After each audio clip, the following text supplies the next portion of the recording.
I can't this weekend, Dad. Maybe in a few weeks. I'm still getting settled here. Sure, son, whenever you can. A few weeks turned into a few months. Work was demanding. I was the new guy trying to prove myself, staying late, coming in on weekends. When I finally did make it home for a visit, it was Thanksgiving. I hadn't seen my parents in almost 8 months. My mother cried when I walked through the door. She held me tight, and I could feel how thin she'd gotten, how fragile she seemed in my arms. "You've lost weight, Mom," I said. She waved it off. "I've been meaning to. You know me, always trying to fit into my old dresses." My father looked older too, more gray in his hair, deeper lines around his eyes. But he smiled that big smile of his and shook my hand, then pulled me into a hug. "Good to have you home, Rob." We had a nice Thanksgiving. My sisters were there with their families. Emily had married her high school sweetheart and already had 2 kids. Sarah was engaged. The house was full of noise and laughter, and the smell of turkey and pumpkin pie. But I was distracted. I kept checking my watch, thinking about the work I'd brought with me, the reports I needed to review before Monday. When my father suggested we go for a walk after dinner, our old tradition, I begged off. "I'm pretty tired, Dad. Long drive. Maybe tomorrow before I head back." But tomorrow I slept in late, then had to leave by noon to beat the traffic back to Philadelphia. "Next time," I promised as I hugged them goodbye. "Next time we'll have that walk." My father nodded. "Sure, son. Next time." I drove back to the city, already thinking about work, about the week ahead. I didn't think about the fact that my father was 62 years old. I didn't think about how time was moving forward for all of us, not just me. Work consumed me through my 20s. I climbed the ladder, got promotion after promotion. I bought a nicer apartment, a better car. I dated here and there, nothing serious. I told myself I was too busy for a relationship, too focused on building my career. My mother called every week without fail. Every Sunday at 7 p.m., the phone would ring. "Hi, sweetheart. How are you?" "Good, Mom. Busy, but good." "You're working too hard. You need to take care of yourself." "I'm fine, Mom, really." "When are you coming home?" It's been months. And it had been. Months and months. I'd gone home for Christmas, spent 2 days there, then rushed back for a work thing that probably could have waited. Before that, Easter maybe, I'd lost track. "Soon, Mom. Things are just crazy right now. We're working on this big project, and once it's done, I'll have more time." She'd sigh softly. I could picture her sitting in the kitchen twirling the phone cord around her finger the way she always did. "Okay, sweetheart. Just don't forget about us." "I won't, Mom. I could never forget about you." But I was forgetting. Not in the way you forget a phone number or where you put your keys. I was forgetting in a deeper way. I was forgetting that my parents weren't going to be around forever. I was forgetting that every Sunday call declined, every visit postponed, was time I'd never get back. I met Jennifer in 1978. She was a paralegal at a law firm we did business with. Smart, beautiful, ambitious. We clicked immediately. 6 months later, I proposed. We got married in a small ceremony in Philadelphia. My parents came up for it, of course. My father looked uncomfortable in his suit. My mother dabbed at her eyes through the whole thing. "I'm so happy for you, Rob," she said, hugging me after the ceremony. "Jennifer's wonderful." "Thanks, Mom." "You'll bring her home soon? Let us get to know her properly." "Absolutely, once things settle down a bit." But things never settled down. Jennifer was as career-driven as I was. We both worked long hours. Weekends were for catching up on sleep and errands. The idea of driving 5 hours to spend a day in my hometown seemed exhausting, inefficient. We'd call my parents together on Sundays, chatting for a few minutes before begging off to handle something else. Jennifer was polite, friendly even, but I could tell she didn't really understand why we needed to check in every single week. "Your mom seems sweet," she'd say. "But does she have to call every Sunday? It's our only day off." I should have defended my mother. I should have said that 15 minutes once a week was nothing, that my parents deserved that much. But I didn't want to rock the boat with Jennifer, didn't want her to think I was a mama's boy. "I'll talk to her," I said. "Maybe we can do every other week or something." I never did talk to my mother about it, but I started letting the calls go to the answering machine sometimes. I'd call back the next day, or even Tuesday, leaving a message when I knew they'd be out. Sorry I missed you yesterday, Mom. Work was crazy. I'll try you next week. The Weight of Tomorrow, Part 1. The years that slipped away. I'm 74 years old now. My hands shake when I hold a cup of coffee. My knees creak when I get up from this old chair by the window. But do you know what hurts the most? It's not the arthritis or my failing eyesight. It's the memories.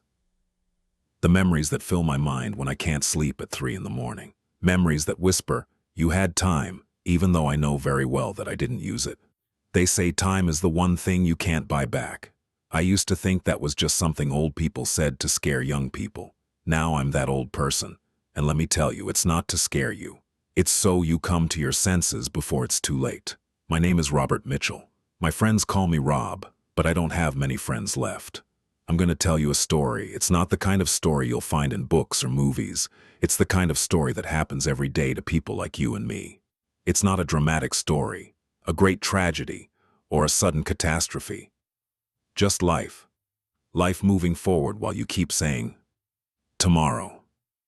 I grew up in a small town in Pennsylvania. It was the kind of place where everyone knew everyone else, where the corner store owner remembered your name and your usual order. My dad worked in a steel mill. My mom stayed home with us. I had 2 little sisters, Emily and Sarah. We weren't rich, but we had enough money. More importantly, we had time. On Sundays, we would have dinner that lasted for hours. On summer evenings, we would sit on the porch listening to the crickets and my father's war stories. I remember one evening in particular. I must have been about 16. My father was sitting in his chair, the one I'm sitting in right now actually, and he was telling us about the day he met my mother. His eyes lit up the way they always did when he talked about her. My mother was in the kitchen, making her famous apple pie, and I could hear her humming softly. "Rob," my father said, turning to me, "you listening?" I wasn't. Not really. I was thinking about the car I wanted to buy, about the girl I liked at school, about 1,000 things that seemed so important at the time. "Yeah, Dad," I said. "I'm listening." But I wasn't. And now, 58 years later, I can't remember what story he was telling that night. I've tried. God, how I've tried to pull that memory back. But it's gone, lost somewhere in the years of not paying attention, of being too busy with my own thoughts to listen to my father's voice. That was the first of many moments I let slip away. But I didn't know it then. How could I? When you're 16, you think you have all the time in the world. I finished high school in 1968. The Vietnam War was raging, and I was terrified of being drafted. My grades were decent, good enough to get me into Penn State, and I threw myself into my studies with a desperation that had nothing to do with loving education and everything to do with staying alive. I called home every Sunday. My mother would answer and we'd talk for maybe 10, 15 minutes. She'd ask about my classes, about whether I was eating enough, about whether I'd met any nice girls. I'd give her the short version of everything, always aware of the minutes ticking by, always thinking about the homework I had to finish, the party I was supposed to go to, the life I was building away from home. "Come visit soon," she'd say at the end of every call. "I will, Mom, soon, I promise." But soon never came. There was always an exam to study for, always a project due, always something more important than a 5-hour drive back home. I told myself I'd go during Christmas break. Then Christmas would come, and friends would invite me skiing, or I'd pick up extra hours at my part-time job to save money. I told myself my parents understood. I told myself they knew I was busy building my future. Looking back now, I wonder what they really thought during those long stretches between visits. Did my mother stand by the phone on Sunday evenings, waiting for my call? Did my father check the mailbox every day, hoping for a letter that never came?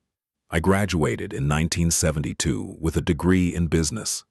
The war was winding down, and I felt like I'd dodged a bullet, literally and figuratively. I got a job with a manufacturing company in Philadelphia. The pay was good, better than anything I could have gotten back home. I rented a small apartment in the city, bought my first real suit, and felt like I'd made it. My father called to congratulate me on the job. "That's wonderful, son," he said, his voice warm with pride. "Your mother and I were so proud of you." "Thanks, Dad. When are you coming home to celebrate? Your mother wants to make a big dinner. Invite the whole family. I looked at my calendar. I just started the job. I wanted to make a good impression, show them I was reliable, dedicated. I don't know if she believed me. I don't know if she sat by the phone at 7 p.m. on those Sundays, waiting for a call that never came, wondering what she'd done wrong. The years blurred together. Jennifer and I both got promoted. We moved to a bigger apartment, then bought a house in the suburbs. We talked about having kids, but there was always a reason to wait. Jennifer wanted to make partner first. I was up for a VP position. We wanted to travel more, save more money, establish ourselves more firmly. We have time, Jennifer would say. We're still young. And we were. I was 35. Jennifer was 32. Plenty of time for kids, for family, for all of that. First, we needed to focus on our careers. My father had a heart attack in 1985. He survived, but it weakened him. My mother called to tell me, her voice shaking. The doctor says he needs to take it easy. No more working at the mill. He's going to retire early. That's probably for the best, Mom. Can you come home, Rob? I think he'd really like to see you. He's been asking for you. I looked at my calendar. I had a major presentation in 2 days, meetings stacked all week. This week is really bad, Mom. But I'll come next weekend, I promise. Next weekend? I know, but this presentation is huge. If it goes well, I'm looking at a major promotion. Dad would understand that, right? He worked hard his whole life. There was a pause. Yes, he'd understand. I'll call him tonight and I'll be there next weekend. Tell him that, okay? I did call that night. My father sounded tired, older than his 65 years. Hey, Dad, how are you feeling? Been better, son, but I'm still kicking. That's good. You had us worried there. Rob, I've been thinking. Life's short, you know, shorter than we think. I was hoping maybe you could come home soon. Spend some real time together. There's things I want to talk to you about. My heart clenched. I knew what he meant. He wanted to talk about important things. Father-son things. Things that couldn't be said over the phone in a 5-minute conversation. I will, Dad. Next weekend. I've already told Mom. We'll have that time together. Next weekend. I'll hold you to that, son. But Friday afternoon, my boss called me into his office. The presentation had gone even better than expected. They wanted me to fly to our Chicago office on Monday, home, to present to the regional VPs. It was a huge opportunity. I called my mother. Mom, something's come up with work. I could hear her sigh. Rob, your father's been waiting all week. I know, and I feel terrible, but this is important. If this goes well, it could change everything for Jennifer and me. Dad worked his whole life for opportunities like this. He'd understand. Another pause. Longer this time. When, Rob? When will you come? 2 weeks, 3 at the most. I promise. You keep saying that. I know, Mom. I'm sorry. But this time I mean it. I'll mark it on my calendar right now. I'll come home and I'll stay for a whole weekend. We'll do whatever Dad wants. Maybe we can finally take that walk we keep talking about. Okay, Rob. I'll tell him. I went to Chicago. The presentation was a hit. I got the promotion, a big raise, corner office. Jennifer and I celebrated at an expensive restaurant. We were moving up in the world, building the life we'd always wanted. I called my parents to tell them the good news. My mother answered, "That's wonderful, sweetheart. We're proud of you." "Thanks, Mom. Is Dad around?" "I want to tell him. He's resting. The doctor has him on some new medications. They make him tired." "Oh. Well, when he wakes up, tell him the good news, okay? And tell him I'll be home in 2 weeks. We'll celebrate properly." "I will." But I didn't go home in 2 weeks. A crisis came up at work. A major client was threatening to leave, and as the new VP, it was my job to fix it. I spent every day that week in meetings, on calls, putting out fires. I called my parents on Sunday. "Mom, I'm so sorry, but you're not coming." It wasn't a question. "This thing at work, it's a nightmare, but it'll be resolved soon. Maybe next month. Your father asked about you every day this week." Guilt twisted in my stomach. I know, I'm a terrible son, but I'll make it up to him, to both of you. Rob. My mother's voice was soft, sad. "I'm not going to live forever. Your father's not going to live forever. all this work, all these important things, they won't matter when we're gone. Her words hit me like a punch to the gut, but instead of really hearing them, instead of letting them sink in, I got defensive. I know that, Mom. Of course I know that. But I have responsibilities. I can't just drop everything. I'm not asking you to drop everything. I'm asking for a weekend, one weekend. And you'll get it, soon, I promise. After I hung up, Jennifer asked if everything was okay. Yeah, I said. Just Mom being Mom. You know how parents are. But I didn't sleep well that night. My mother's words kept echoing in my head. I'm not going to live forever. Of course I knew that. But they were only in their 60s. They had years left. Decades, maybe. There was time. There was always time. Except there wasn't. My father died 3 weeks later. Another heart attack, massive this time. He went in his sleep, my mother said. Peacefully. I got the call at work. My sister Emily, her voice thick with tears. Rob, it's Dad. He's gone. The world stopped. Everything around me went silent, distant. What? No. When? Last night. Mom found him this morning. I'm coming. I'm leaving right now. I drove those 5 hours in a daze. Jennifer came with me, her hand on my knee, her voice soft as she tried to comfort me. But I couldn't hear her over the roaring in my head, the thoughts screaming at me. I was supposed to visit 3 weeks ago. I was supposed to take that walk with him. I was supposed to have time. The funeral was on a gray Tuesday. The whole town showed up, it seemed. My father had been well-liked, respected. Person after person came up to me, offering condolences, sharing memories of my dad. He was so proud of you, they'd say. Always talking about his son, the big-shot VP. Each word was a knife. Yes, he was proud of me. But what did that matter if I couldn't be bothered to come home and see him? My mother looked small and lost in her black dress. I hugged her, and she felt fragile in my arms, like she might break. I'm so sorry, Mom, I whispered. I should have been here. I should have come when he asked. She pulled back, looked at me with eyes red from crying. He knew you were busy. He understood. But did he? Or was that just something she was telling herself, telling me, because the truth was too painful? After the funeral, after everyone had left, I sat with my mother in the living room of my childhood home.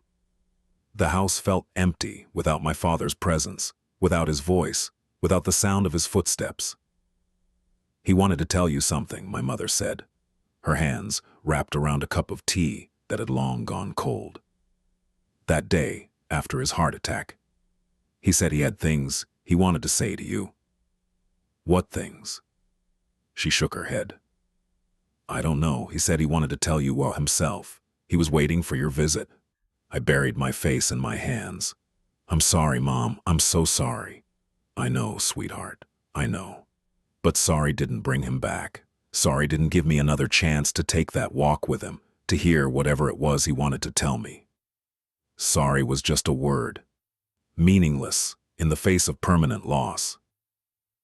I stayed for a week, helping my mother with the arrangements, the paperwork, all the details that come with death. Then I went back to Philadelphia, back to my job, back to my life. But something had changed in me. I started calling my mother more often, not just Sundays, but Wednesdays too, sometimes just for a few minutes, just to hear her voice, to remind myself that she was still there. You don't have to call so much, Rob, she said once. I know you're busy. I want to, Mom. And I did.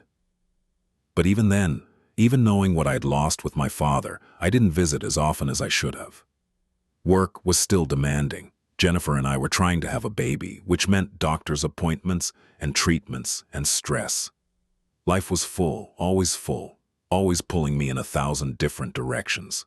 I kept thinking I'd make it up to her. I'd take her on a trip, just the two of us. We'd spend a week together, really connecting. I'd do all the things I should have done with Dad, but I kept putting it off. Next month, next quarter, after this project, after the holidays. We finally had our first child in 1990. Michael, holding him in the hospital, looking at his tiny face, I felt a love so overwhelming it scared me. I called my mother from the hospital room. Mom, you're a grandmother. She cried on the phone, happy tears. Oh, Rob, I'm so happy. I can't wait to meet him. You will. Soon. As soon as Jennifer's feeling better, we'll bring him down. Or I could come there. I could help with the baby. I glanced at Jennifer, who was exhausted, dealing with the pain of childbirth and the overwhelming reality of new motherhood. Let's wait a few weeks. Let us get into a routine. Then we'd love to have you. But weeks turned into months. Jennifer went back to work early, and we hired a nanny. My mother offered again to come help, but I said we had it under control. And we did, mostly. It was just busy, chaotic, overwhelming. Michael was 6 months old before my mother finally met him. She drove up to Philadelphia, stayed for a weekend. I watched her hold him, saw the joy in her eyes, the way her face lit up when he smiled at her. "He's perfect, Rob," she said. "Just perfect." "Thanks, Mom. You'll bring him to visit soon? I want him to know his grandmother." "Absolutely. Once he's a bit older, it'll be easier." But it never got easier. Kids make everything more complicated, not less.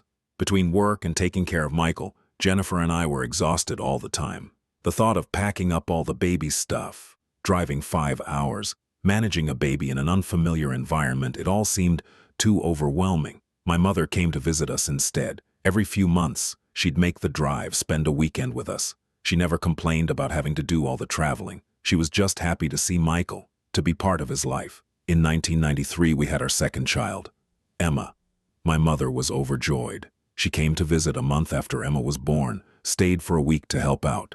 I watched her with my children, saw how natural she was with them, how much love she had to give. "You're so good with them, Mom," I said one evening as she rocked Emma to sleep. "They're my grandchildren, my greatest joy. I wish we lived closer, so they could see you more." She smiled, but there was sadness in it. "I wish that too. But I understand, your life is here. You could move up here. We could find you a nice apartment nearby." She shook her head. "That's not my home, Rob. My home is where your father and I built our life. Where I have my friends, my church, my memories."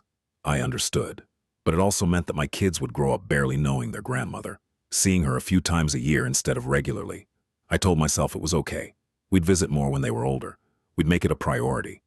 There was time. The years flowed by like water through my fingers. Michael started school, then Emma. They had activities, play dates, birthday parties. Jennifer made partner at her firm. I got another promotion. We moved to a bigger house.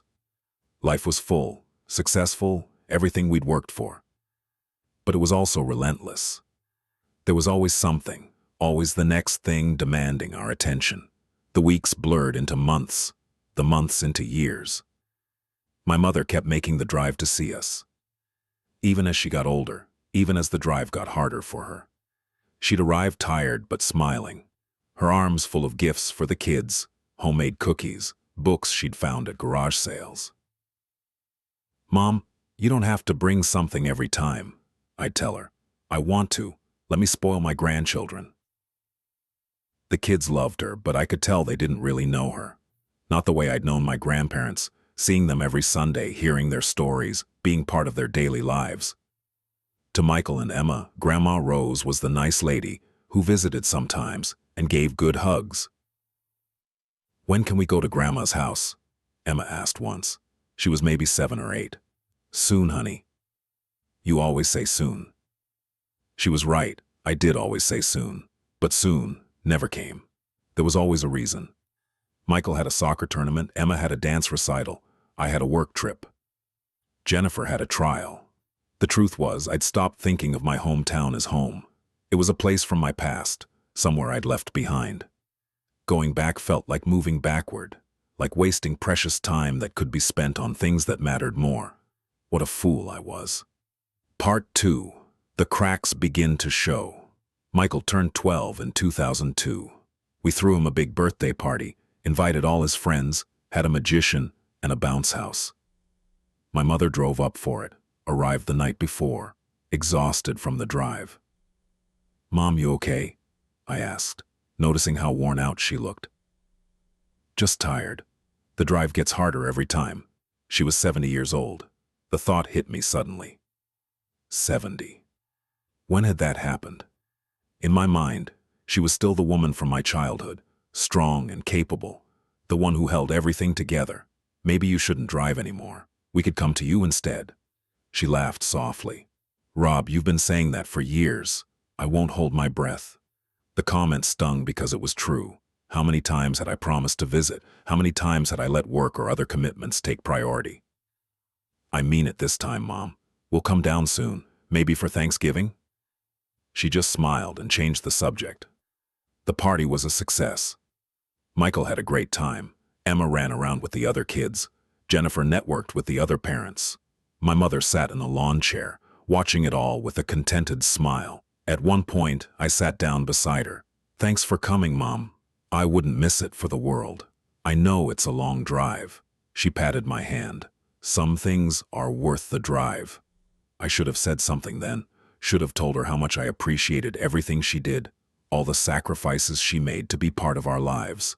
Should have made a concrete plan to visit her, marked it in the calendar, made it happen.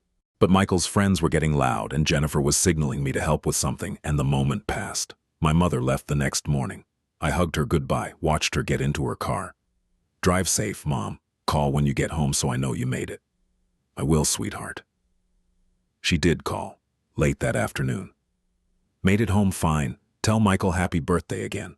I will. Love you, Mom. Love you too, Rob. I went about my week, my month, my year, work, kids, errands, life. The daily grind that fills your days until suddenly you look up and months have passed. I called my mother every Sunday like always. We'd talk for 15, 20 minutes. She'd ask about the kids. I'd give her updates. She'd tell me about her week, her friends from church, her garden. You should see the tomatoes this year, Rob.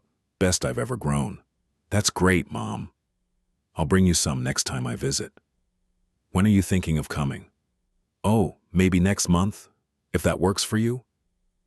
Next month came and went. She didn't visit. When I called to ask about it, she said she hadn't been feeling well. Thought it best to skip the drive. Not feeling well? What's wrong? Just tired lately. Probably need more iron or something. You should see a doctor, Mom. I did. He gave me some vitamins. I should have pressed harder. Should have asked more questions. Should have driven down to see for myself. But she said she was fine and I wanted to believe her, so I did. Looking back now, I can see the signs I missed. The way her voice got quieter over the months. The way she started calling less frequently. The way she'd get out of breath just talking on the phone. But I was busy, we all were. Michael was dealing with middle school drama. Emma had discovered sports and was playing on 3 different teams. Jennifer was working on a huge case. I was traveling for work more than ever. Life was full. Too full to notice that my mother was slipping away, slowly, quietly, while I was looking the other way. It was Emily who finally called me, her voice tight with worry. Rob, you need to come home. What's wrong? It's Mom. She's in the hospital. My heart stopped. What happened? She collapsed at church yesterday. They ran tests. Rob, it's cancer, stage 4. It's in her lungs, her liver. They're saying months, maybe. The words didn't make sense. Couldn't make sense. My mother had cancer. Stage 4. When did this happen? How did we not know? I asked, my voice shaking. She knew. She's known for a while. She didn't want to worry us. Of course she didn't. That was my mother, always putting everyone else first, never wanting to be a burden. I drove down that day. Didn't even pack a bag, just got in the car and drove. Jennifer stayed with the kids, said she'd come down on the weekend. The hospital room was small, sterile, filled with the beeping of machines and the smell of antiseptic. My mother looked tiny in the bed, hooked up to IVs, her face pale and drawn. Hi, sweetheart, she said when I walked in, managing a weak smile. I couldn't speak. The words caught in my throat. Choked by tears, I was trying desperately to hold back. Mom, I finally managed. Why didn't you tell me? I didn't want you to worry. You're so busy and I didn't want to add to your stress. I sat in the chair beside her bed, took her hand. It felt small and cold in mine. Your stress, Mom, you have cancer. That's not stress, that's life, she said simply. It's just life, Rob. We all go sometime. Emily came in a few minutes later, her eyes red from crying. Sarah arrived in the evening, flying in from Arizona, where she'd moved years ago. We all sat in that hospital room, trying to process the fact that our mother was dying. The doctors gave us the full picture. The cancer had been growing for over a year. By the time she'd seen a doctor about her symptoms, it was already advanced. Treatment could maybe buy her a few more months, but it would be painful, difficult, and ultimately wouldn't save her. "So, what do?" I asked the doctor. "That's up to your mother. We can do aggressive treatment, or we can focus on comfort care, making sure her remaining time is as pain-free as possible." My mother chose comfort. She wanted to go home, wanted to spend whatever time she had left in her own house, her own bed, surrounded by her own things. We arranged for hospice care. Sarah took a leave of absence from her job to move back and take care of her. Emily was there every day, and I went back to Philadelphia. "I need to settle some things at work," I told my mother. "Then I'll come back and stay, as long as you need me." She smiled that understanding smile of hers. "Do what you need to do, sweetheart." I drove home, my mind racing. I needed to talk to my boss, arrange for time off. I needed to prepare the kids, help them understand what was happening. I needed to be there for my mother, for my sisters. But work was in crisis mode. The company was going through a merger, and as a VP, I was essential to the process. My boss was sympathetic but clear. "Take whatever time you need, Rob, but we really need you here for the next few weeks. The Hoffman deal is at a critical stage." A few weeks. Could my mother spare a few weeks? I called Emily. "How is she?" "Stable. The hospice nurse says she could have months, maybe 3 or 4 if we're lucky." Months. Okay, so I could get through this critical period at work, then go down and spend real time with her. That made sense, except it didn't, because months isn't a long time, and because I'd spent my whole life putting things off, telling myself there was time, and now time was running out. But I did it anyway. I stayed in Philadelphia, working 12-hour days, trying to get ahead so I could take extended leave later. I called my mother every day, sometimes twice a day. "How are you feeling, Mom?" "I'm okay, sweetheart. Tired, but okay. I'll be down soon, just as soon as this merger stuff is sorted." "Take your time, Rob. I'm not going anywhere." But she was going somewhere. We both knew it, even if neither of us wanted to say it out loud. I brought the kids down one weekend. Michael was quiet, withdrawn, struggling to process the idea that his grandmother was dying. Emma cried when she saw how thin my mother had gotten, how weak she looked. "It's okay, sweetie," my mother said, hugging Emma close. "I'm still here. I'm still your grandma." We spent the day there, but it felt stilted, awkward. The kids didn't know what to say. I didn't know what to say. We made small talk about school and sports and the weather, all of us dancing around the only thing that mattered. This might be the last time we were all together. When we left, my mother hugged each of us tightly. "I love you all so much," she said. "Love you too, Grandma," the kids mumbled. "I'll be back next weekend," I promised. But I wasn't. Work exploded. The merger hit complications. I was in meetings all weekend, on calls all night. I texted Emily updates, called my mother when I could, but I didn't visit. Next weekend, I kept saying, and squeaky, next weekend for sure. 3 weeks went by, the merger finally closed. I was exhausted, burned out, ready for a break.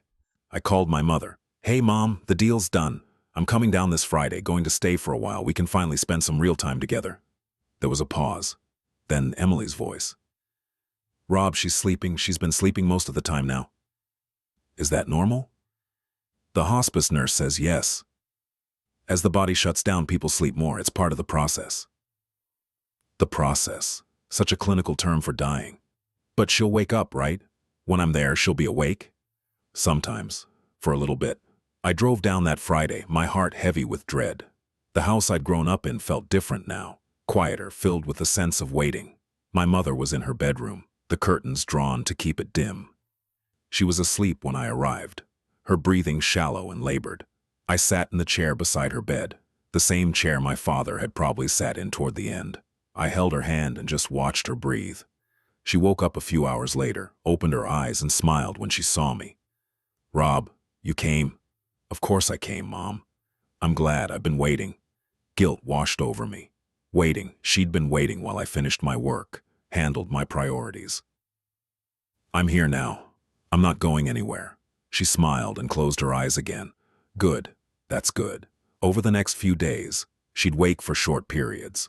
Sometimes she'd know who I was. Sometimes she seemed confused. The hospice nurse explained it was the morphine and the disease. Make sure you say everything you need to say, the nurse advised. Even if you're not sure she can hear you, they can usually hear, even when they can't respond. So I talked to her, sitting by her bedside, holding her hand. I told her things I should have said years ago. I'm sorry I didn't visit more, Mom. I'm sorry I was always too busy. I'm sorry I missed Dad's last years. I'm sorry for all the times I said soon and never followed through. I told her about the kids, about all the little moments she'd missed because I'd been too busy to bring them down. I told her how much I appreciated everything she'd done for me, all the sacrifices she'd made. You were the best mother anyone could ask for, I said, tears streaming down my face. And I didn't deserve you. I took you for granted. I thought I had more time. Her hand squeezed mine, barely perceptible. But there, Emily and Sarah came in and out. We took turns sitting with her, making sure she was never alone. The three of us talked late into the nights, sharing memories, crying, trying to make sense of losing our mother. I should have been here more, I said one night. Emily shook her head. We all should have. Don't beat yourself up, Rob. But I did. I couldn't help it. My mother died on a Tuesday morning. I was sitting beside her, reading aloud from her favorite book of poems. Her breathing had been getting more and more labored, and then suddenly, it just stopped. The silence was deafening. I sat there for a long time, still holding her hand, not ready to let go. Emily came in, realized what had happened, and broke down. Sarah followed, and the three of us cried together beside our mother's body. The funeral was 3 days later. Just like my father's funeral, the whole town came. Person after person told me what a wonderful woman my mother was, how much she'd meant to them. She talked about you all the time, one of her church friends said. She was so proud of you. Each comment was another twist of the knife in my heart. After the funeral, after everyone left, I sat alone in my mother's house. The house felt empty now, lifeless. Both of my parents were gone. The people who had given me life, raised me, loved me unconditionally, were no longer here, and I had wasted so much of the time I could have had with them. I found a box of letters in my mother's closet, letters I'd sent her over the years. There weren't many. I'd always been too busy to write, preferring quick phone calls to the effort of putting pen to paper. But she'd kept every single one, even the short, hurried notes I'd sent. She'd treasured them enough to save them. I found her calendar, still hanging in the kitchen. She'd marked every Sunday in red, the days I'd called. She'd marked the dates of her visits to Philadelphia with little hearts.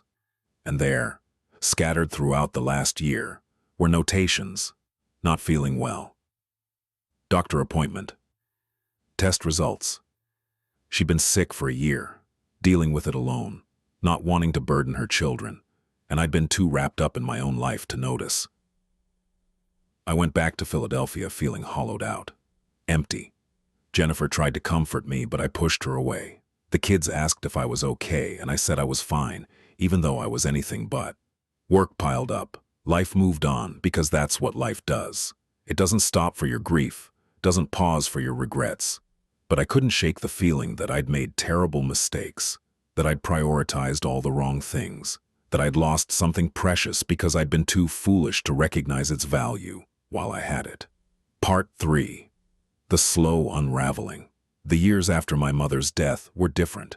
Something had shifted in me, some fundamental understanding of what mattered. But understanding something and changing your life are two different things. I tried at first, I really did. I started leaving work earlier, making it home for dinner more often.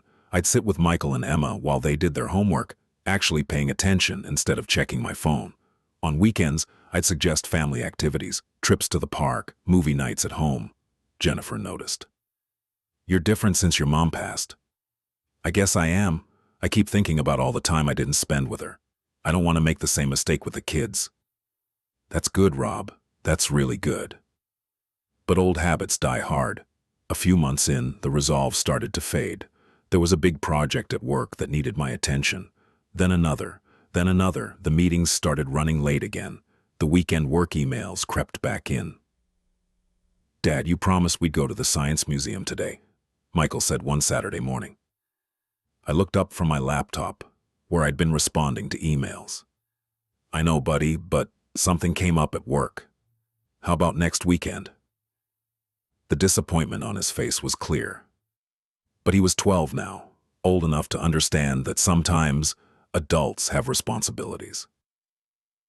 "Sure, Dad. Next weekend."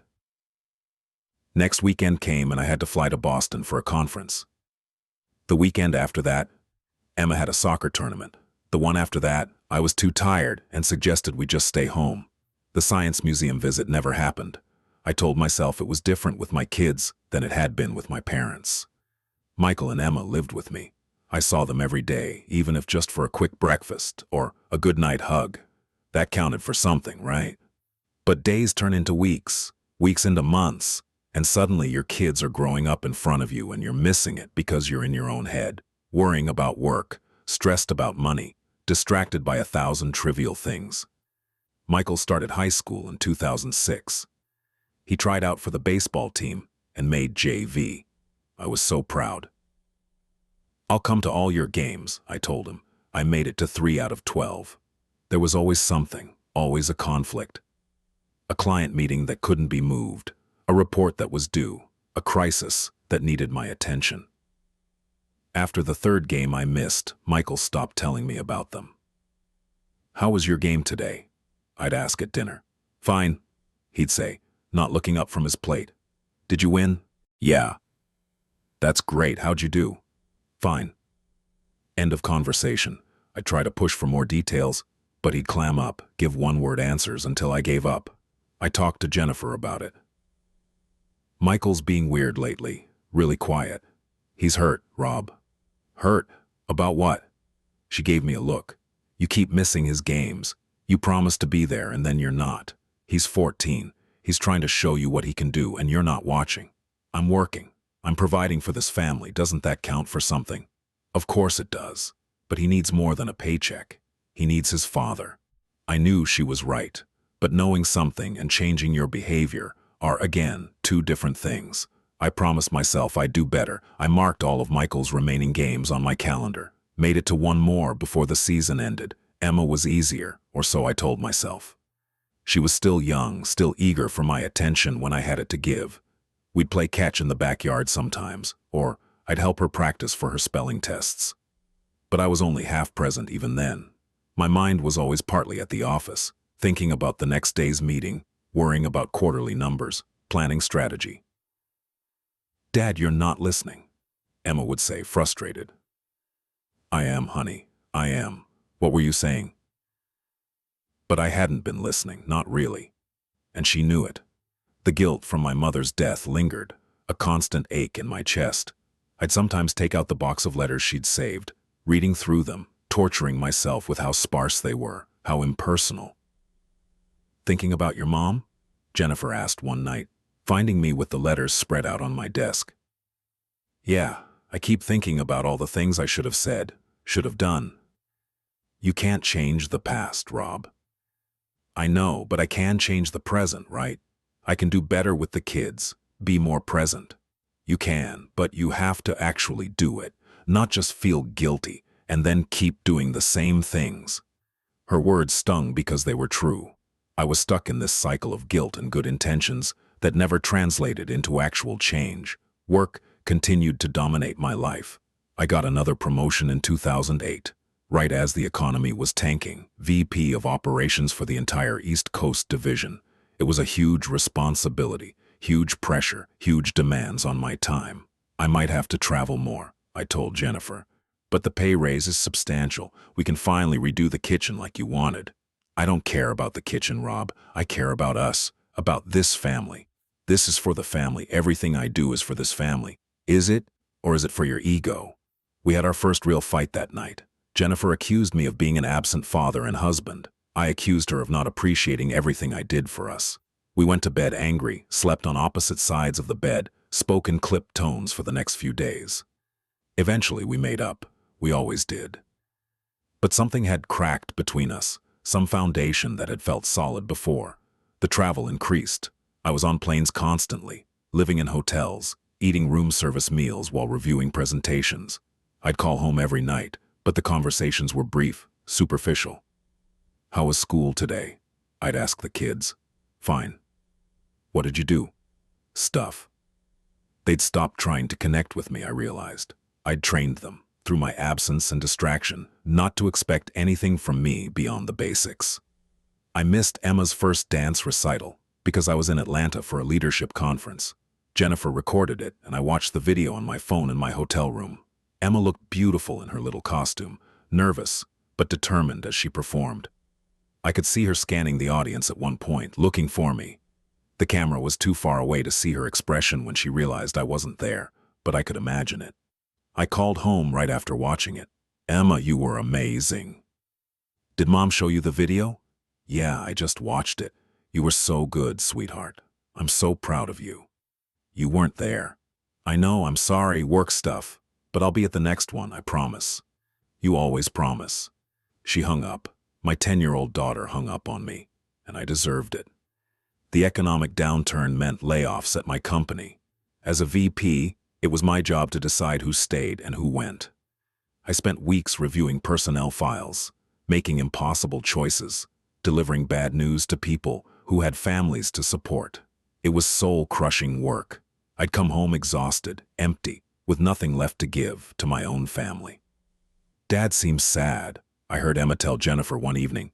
I was in my study, door ajar, and they didn't know I could hear them.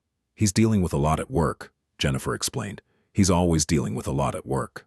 Jennifer didn't have a response to that. Michael graduated middle school and started high school. Emma moved up to middle school. Time was marching on, my kids were growing up, and I was missing it.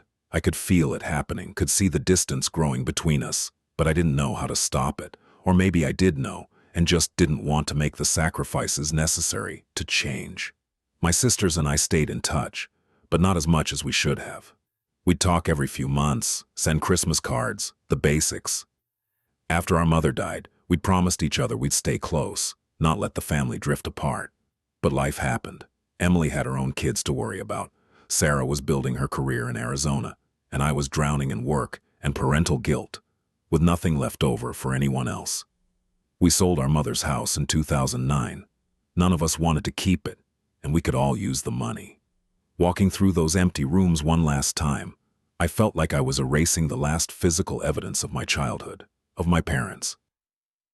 "It's just a house," Emily said, seeing my expression. "The memories are what matter." But even the memories were fading. I couldn't quite remember what my mother's voice sounded like anymore. I had to look at old photos to recall exactly what my father looked like when he smiled. I took a few items from the house. My father's watch, the one Isabella had given him, some photo albums, my mother's recipe box, though I knew I'd never use it. The rest we sold or donated. A lifetime of accumulated possessions scattered to the winds. Standing in the empty living room, I had a moment of clarity. This would happen to me one day. Someone would go through my things, deciding what to keep and what to discard. Would my kids want anything? Would they have enough good memories to make the sorting through painful, meaningful? Or would it just be a chore, something to get through? I pushed the thought away. I wasn't old yet. I had time. Time. That word again, that lie I kept telling myself. Part 4. The Final Reckoning. Jennifer and I started having real problems in 2012. The cracks that had formed years earlier had widened into chasms. We barely talked anymore beyond logistics, schedules, who was picking up the kids and when. She'd stopped asking me about work. I'd stopped asking about her cases. We existed in the same house, but in separate orbits, rarely touching. "I want to go to counseling," she said one night after the kids had gone to bed. "Counseling? We don't need counseling." "Yes, Rob, we do. We're like roommates who share children. When's the last time we had a real conversation? When's the last time we went on a date? Just the two of us." I couldn't remember. Months? A year? "I'm busy, Jen. You know that. You're always busy. That's the problem." We went to counseling. 3 sessions before I said I couldn't keep taking time off work for it. "See?" Jennifer said to the counselor. This is what I'm talking about. Everything comes before us, before me. That's not fair, I protested. I work hard to provide for this family. We don't need more money, Rob. We need you. I need you. When did you become so distant, so unavailable? The counselor tried to mediate, but it was clear our problems ran deep, deeper than a few therapy sessions could fix. We separated 6 months later. Not officially, not legally, but Jennifer started sleeping in the guest room. We told the kids we were going through a rough patch. Michael was 18, about to graduate high school. "Are you guys getting divorced?" he asked bluntly. "We don't know yet," Jennifer answered honestly. "We're trying to figure things out." He nodded, his face carefully neutral. "Okay." Emma was 14 and less stoic. She cried, asked if it was her fault. All the things kids ask when their parents' marriage is falling apart. "It's not you, sweetheart," I tried to assure her. "It's never you. This is between your mom and me." But wasn't it partly about them? About how I'd prioritized work over family for so long that even my own wife and children had become strangers to me? I threw myself into work even harder, if that was possible. It was easier than dealing with the mess my personal life had become, easier than looking at what I'd lost, what I'd destroyed through neglect and absence. Michael got accepted to Cornell. I was proud, but the celebration felt hollow. He seemed eager to leave, to get away from the tension in the house. "I'm proud of you, son," I told him. "Thanks, Dad. Cornell's a great school. You're going to do amazing things." Yeah. That was it. That was the depth of our conversation about one of the biggest moments in his life. He didn't ask for my advice, didn't seem to want my input. He'd learned, over the years, not to rely on me for anything beyond financial support. He left for college in August. I helped him move into his dorm, carried boxes, set up his room. When it was time to say goodbye, I hugged him tight. "I'm so proud of you, Michael. I know I haven't always been there like I should have, but I want you to know I love you." He hugged me back, but it felt perfunctory. "Love you too, Dad." Driving home without him, the car felt too empty. I'd missed so much of his childhood, of his life, and now he was gone, off to build his own future, and I'd never get those years back. I called him every week that first semester, but he rarely answered. He'd text back, in class, or studying, or busy. I told myself he was just adjusting to college life, making friends, finding his way. But deep down, I knew the truth. He was relieved to be away from me, from the disappointment of a father who'd always been too busy for him. Emma withdrew into herself after Michael left. She spent more time in her room, started having trouble at school. Her grades dropped. She stopped playing sports. "She's depressed," Jennifer told me. "She needs help." We got her a therapist. It helped, but not enough. The therapist suggested family sessions. "Emma's dealing with a lot," the therapist explained. "The separation between you and your wife, her brother leaving, feeling like she doesn't have solid ground under her feet." "What can we do?" I asked. "Be present, both of you. She needs to know she's not alone, that her parents are there for her, even if they're not together anymore." I tried. I really did.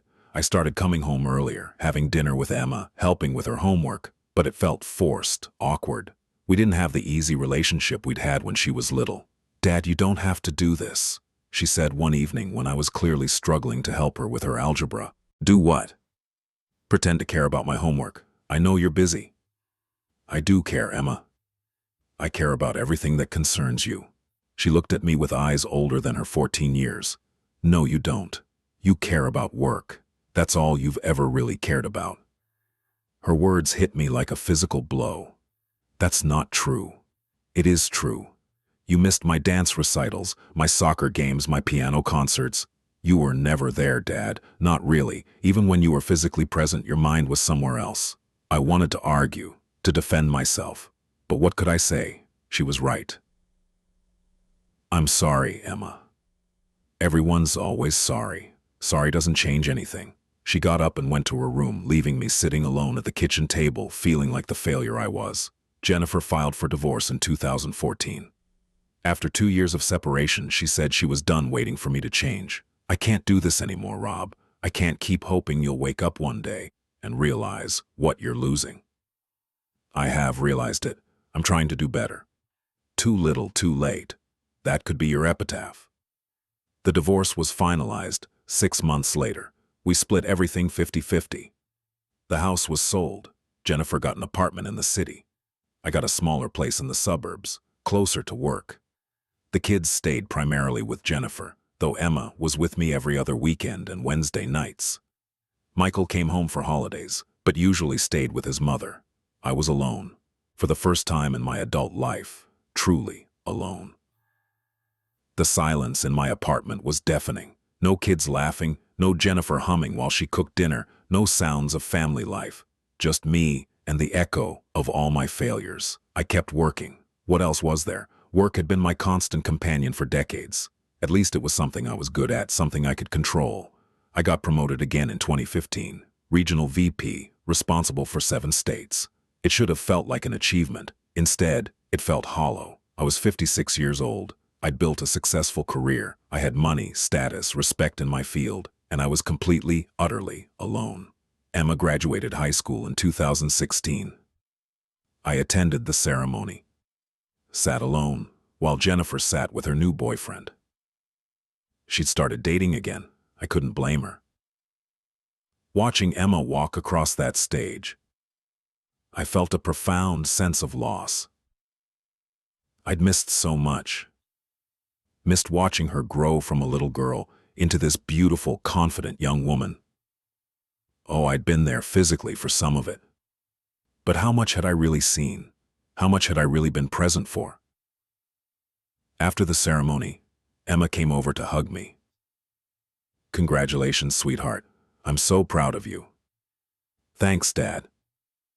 So, University of Chicago in the fall. That's exciting. Yeah. We should celebrate. Dinner tonight? I'm actually going out with friends. Then there's a party. But maybe tomorrow? Sure, tomorrow. Tomorrow came and she was hungover, teary, not really interested in spending time with her father. I took her to brunch, bought her a graduation gift, and we parted ways with a brief hug. Michael graduated from Cornell that same spring. I flew up for his ceremony. He was polite but distant, treating me like a friendly acquaintance rather than his father. What are your plans after graduation? I asked. Got a job in Seattle, software engineering firm. Seattle, that's far. Yeah. When do you start? End of July. Oh, that's great, son, really great. We had lunch together, made small talk, and then he had places to be, people to see. I flew back home, back to my empty apartment, back to my empty life. Both my kids gone now, off living their own lives, building their own futures. And I was the guy they called on major holidays, and maybe for Father's Day if they remembered. I'd become my father. No, worse than my father. At least my father had died relatively young. Had an excuse for not being there for the later years of my life. I was very much alive, and my kids wanted nothing to do with me. The realization hit me one evening as I sat alone in my apartment, eating takeout Chinese food straight from the container. I'd spent so much of my life afraid of ending up like my parents, ending up with regrets, and I'd ended up with far more regrets than they ever had. My father worked hard, yes, but he was there for dinner every night. He was there on weekends. He took us on vacation every summer. He showed up to our school events. He was present in ways I'd never been for my kids. And my mother, she'd given up everything for us. Her time, her energy, her whole life devoted to her children. And I'd repaid her by being too busy to visit, too important to make time for her. I thought I was better than them, smarter, more ambitious, more successful. I was just more selfish. The years blurred together after that. Work, sleep, work, sleep. Occasional calls with my kids that felt more like obligation than connection. Holidays spent alone or with coworkers who pitied. The divorced guy with nowhere else to go. I dated a few times, but nothing stuck. How could it? I'd spent decades prioritizing work over relationships. That muscle had atrophied. I didn't know how to be vulnerable, how to be present, how to build real intimacy. I retired in 2020 at 62.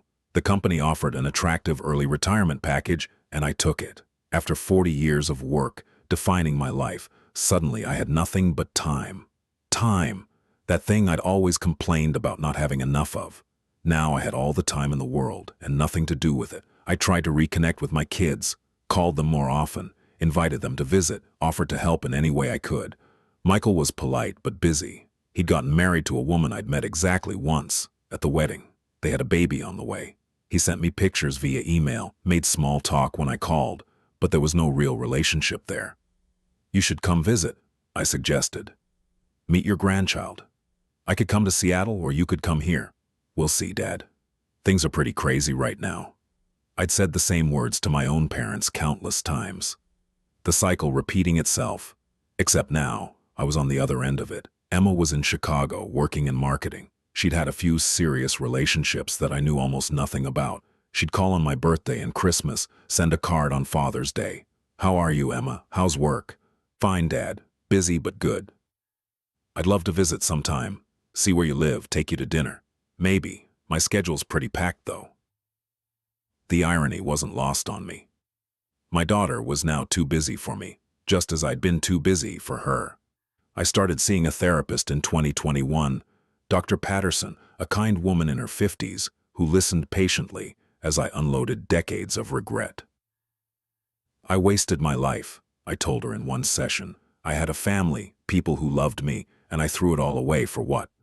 A career, money, none of it matters now. None of it was worth it. What would you do differently if you could go back? She asked. Everything. I'd do everything differently. I'd visit my parents more. I'd be there for my kids. I'd prioritize the people I loved instead of the job that replaced me 2 weeks after I retired. You can't change the past, Robert, but you can change how you move forward. There is no forward. My kids are grown. My parents are dead. My ex-wife has a new family. I'm just waiting to die, I guess. Is that really how you want to spend your remaining years? In regret and self-pity? Her words stung, but they were fair. What was I doing? Wallowing in my mistakes wouldn't fix anything. What do you suggest? Make amends where you can. Find meaning where you can. You're only 71, Robert. You could have years left. How do you want to spend them? I started trying to be a better grandfather to Michael's son, even from a distance. Sending gifts, cards, video calling to read bedtime stories, even though the kid barely knew me. Trying to build some kind of relationship with Emma, respecting her boundaries, but showing up when she'd let me. Trying to find purpose in my life beyond work.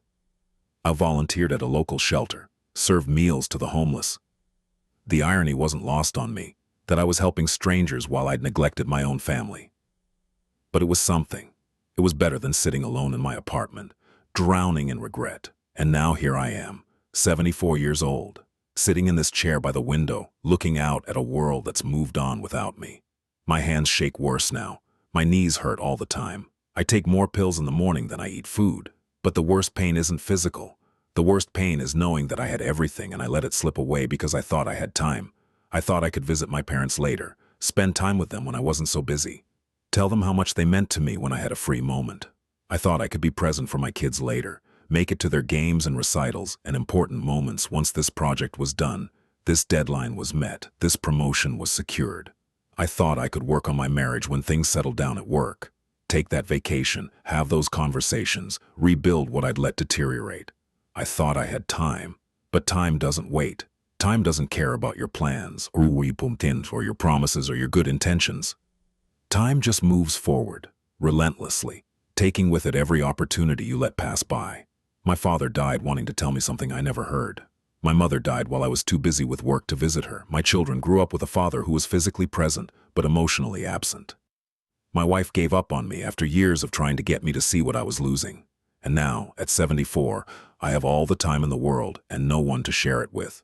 I got a call last week, Michael telling me that they're moving to Tokyo for his job. They'll be gone for at least 3 years, maybe longer. That's exciting, I said, trying to keep my voice steady. A great opportunity for your career. Yeah, we're pretty excited about it. When do you leave?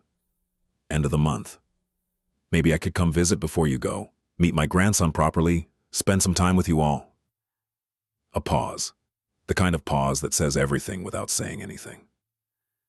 I don't think we're going to have time, Dad. We're swamped with preparations, packing, all of that. But we'll video call once we're settled. Sure, of course, I understand. And I did understand.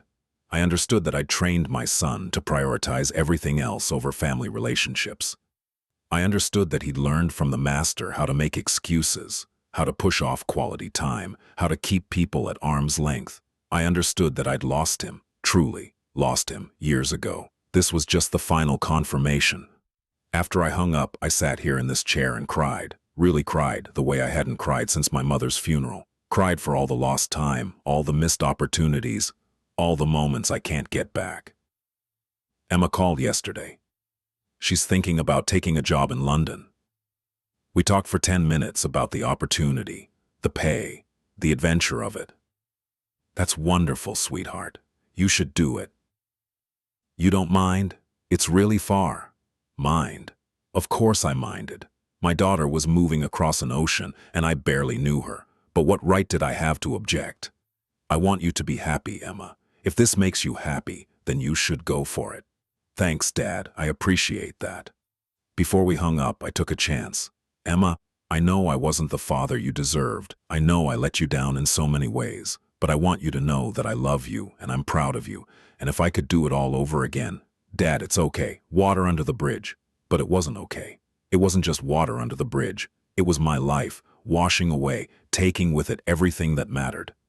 I'm sorry, I said. I'm so sorry for everything. I know, Dad. I need to go. Talk soon. Yeah, talk soon. I wonder if she knows that I wake up every morning, and the first thing I think about is all the moments I missed with her. All the recitals and games and concerts I skipped because I was too busy, too important, too focused on things that don't matter at all now. I wonder if she knows that I keep a box of her old drawings and report cards. Things I barely looked at when she brought them home. Things I now pore over like they're precious artifacts from a lost civilization. I wonder if she knows that when I finally learned how to be present, how to pay attention, how to prioritize the people I loved, it was too late. I'm telling you this story because I don't want you to make my mistakes. I don't want you to wake up one day at 74 and realize that everything you spent your life working for was ultimately meaningless compared to what you lost. That phone call you're putting off, make it today, right now, before you finish reading this. That visit you keep saying you'll make soon, book it, get in your car, get on a plane, whatever it takes. Go see the people you love while they're still here to see. That time you think you have, you don't. None of us do. I thought I was being responsible, being ambitious, being a good provider. I thought that by working hard and climbing the corporate ladder, I was doing what was best for my family. But what my family needed wasn't a bigger house or a nicer car or a more impressive job title. They needed me. My time, my attention, my presence. And I didn't give it to them because I was too busy chasing things that don't matter. My career is over. The company I gave 40 years to barely remembers my name. The promotions and accolades and achievements that seemed so important at the time. They're just lines on a resume that no one will ever read again. But the damage I did, the relationships I neglected, the people I hurt through my absence, that's permanent. That's what lasts. I can't go back. I can't undo the choices I made. I can't get back the years I wasted or repair the relationships I broke. But you can. If you're reading this and recognizing yourself in my story, if you're seeing patterns in your own life that mirror mine, you still have time to change course. Stop telling yourself you'll do it later. Stop promising yourself that things will be different once this project is done. Once you get that promotion, once you hit that milestone. Later doesn't exist. Later is a lie we tell ourselves to justify our choices. There is only now, this moment, this day, and the people you love won't be here forever. Hell, you won't be here forever. So, pick up the phone, book the visit, cancel the meeting, leave work early, show up to the game or the recital or the dinner. Be present, be engaged. Be there. Because one day, you'll be sitting in a chair like this one, looking back on your life, and you'll realize that all the things you thought were so important weren't important at all. The only thing that matters is the people you love and the time you spend with them. Everything else is just noise. I'm 74 years old. My hands shake, my body hurts. I'm alone in this apartment, waiting for the occasional call from children who know me more as a source of financial support than as a father. And every single day, I wake up and think, I had time. I had all the time in the world. And I wasted it. Don't be like me. Don't wait. Don't let tomorrow become never. The people you love are still here. You still have this moment. Use it. Before it's too late. Before you're sitting in a chair like this one, looking back at a life full of regrets, wishing desperately that you could have just one more chance to get it right. I don't have that chance anymore. But you do. Please, please don't waste it. I'm tired now. It's late. The sun set hours ago, and I'm still sitting here in the dark, too weary to get up and turn on a light. Tomorrow, if there is a tomorrow for me, I'll wake up and do it all again. The routine that fills my days without filling my life. But tonight, I'm just an old man with shaking hands and a heart full of regret, hoping that maybe, somehow, telling this story might save someone else from ending up like me, alone, forgotten, with nothing but memories of all the moments I missed and all the people I let slip away. Time is precious. Please don't forget that. Please. The end.